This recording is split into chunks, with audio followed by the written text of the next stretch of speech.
coming here today so that you can hear and listen to this speech I'm going to give on Abraham Lincoln. The reason I chose Abraham Lincoln is because I was tasked with giving a speech on an important historical figure. The reason I chose Abraham Lincoln was he was considered to be, by many, to be one of the best presidents ever lived, if not the best president. The purpose of today's speech is to inform you about Abraham Lincoln and his tireless pursuit for American unity. He was researching for this paper. I was able to find information about Abraham Lincoln that might not be well known to those in the community or people just passing by or learned in history class. And some of this information is very interesting, and also it's insightful into the person who Abraham Lincoln was, more than just the main topics that may be associated with Abraham Lincoln. He was a radical in many ways, and he changed the country and left a legacy still commemorated to this day. In his early years, he was born on February 12, 1809 in Kentucky in a log cabin.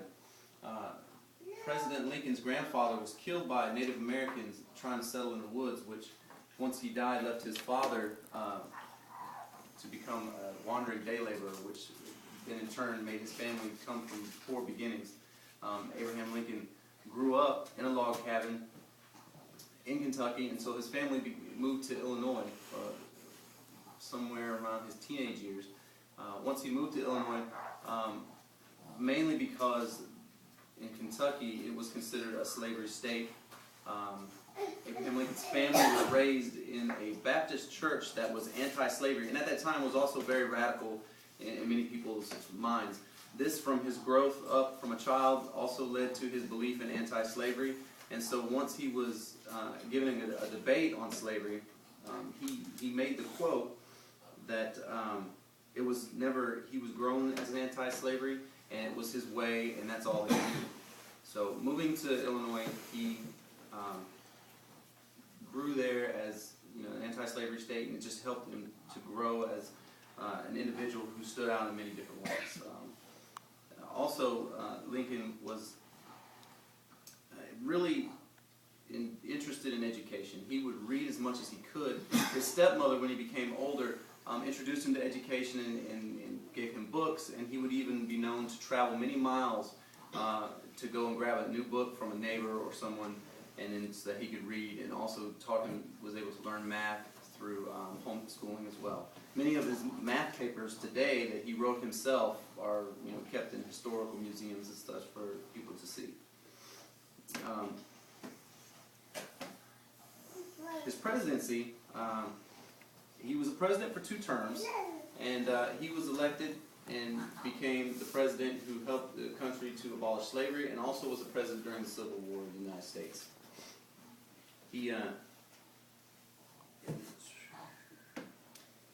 During the Civil War, he would talk about his generals that he wanted. He wanted strong, decisive generals that were willing to fight and go into battle. And during the Civil War, as president, he also suspended a lot of civil liberties, such as habeas corpus, which is the right to be brought before a judge in order to be tried. During these times, he felt it was necessary to suspend such civil liberties in order to make it a fast track for justice, and also to bring to justice those who were violating the laws. One quote that he made during his debate about slavery is that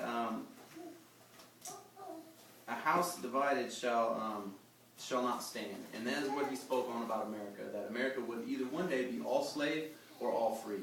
Not because of the secession of the states that were not in the Union, that seceded, the southern states that seceded because of slavery.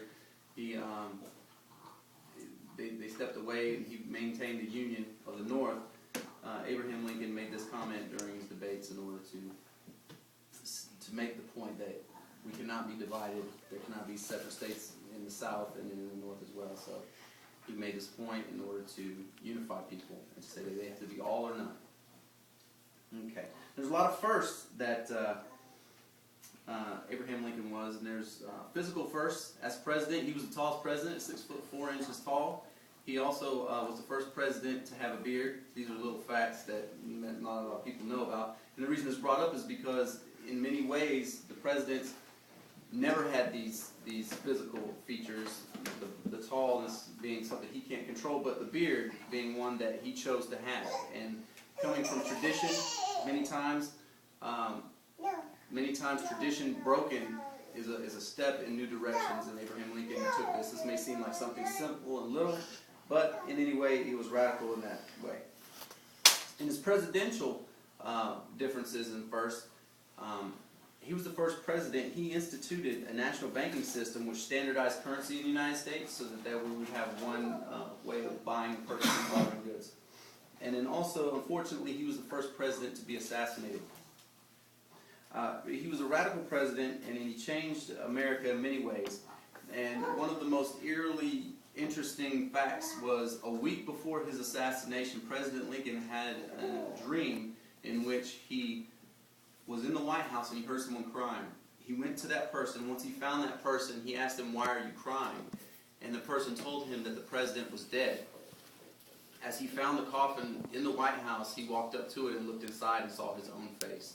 And then 1 week later, he was assassinated by John Wilkes Booth at the Henry Ford Theater. All right, that's all we have for today on that speech. Thank you.